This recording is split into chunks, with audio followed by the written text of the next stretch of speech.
First, I wet the paper so that I could create a nice gradient in the background. This isn't absolutely necessary, but I find it more comfortable this way.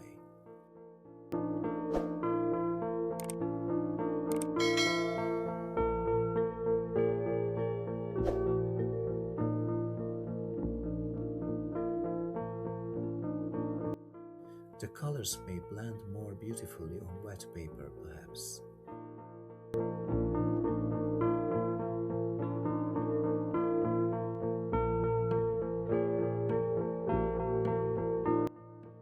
Well, the bottom of the paper has almost dried out, but the snowy ground also gets a first wash.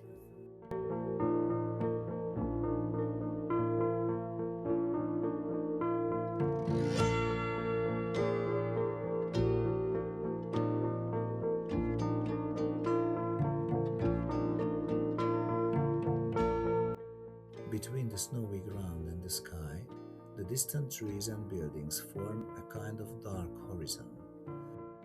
The paper is now more wet at the bottom and drier at the top, but that's okay because that layer will remain in the background as well.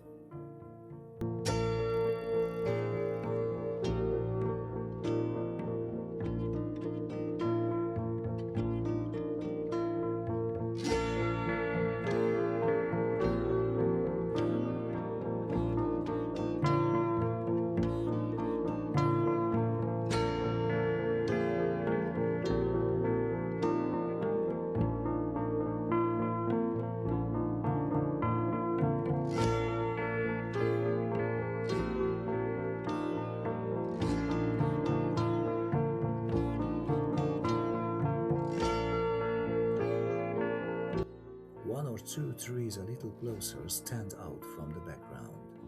I painted these with the same purple color combination, which includes ultramarine blue, alizarin crimson, and a little magenta.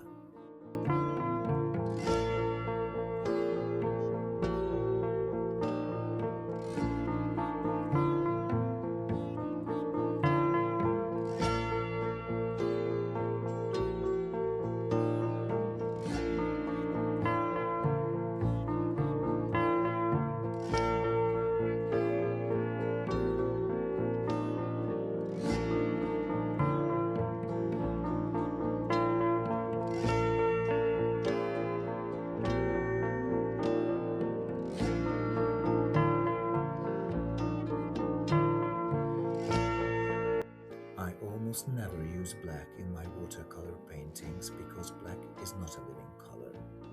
If I want to achieve a very dark shade, I mix dark colors from all sides of the color wheel: green, blue, brown, red, maybe purple. The trees in the foreground were also created from this mixture.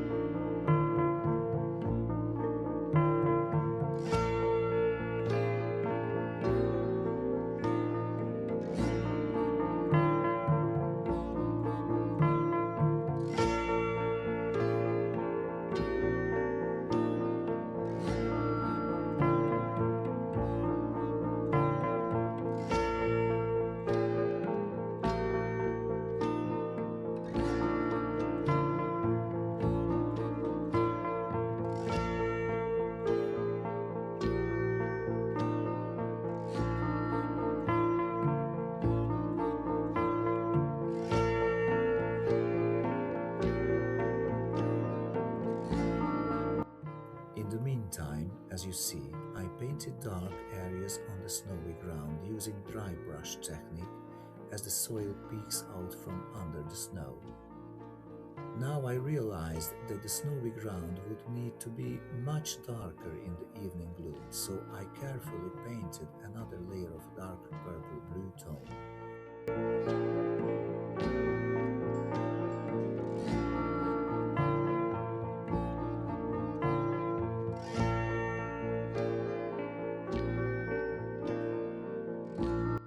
Finally, I painted small patches of snow on the trees using white gouache mixed with blue and purple.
Well, this little painting may have been able to illustrate how a simple landscape like this can be created in watercolor.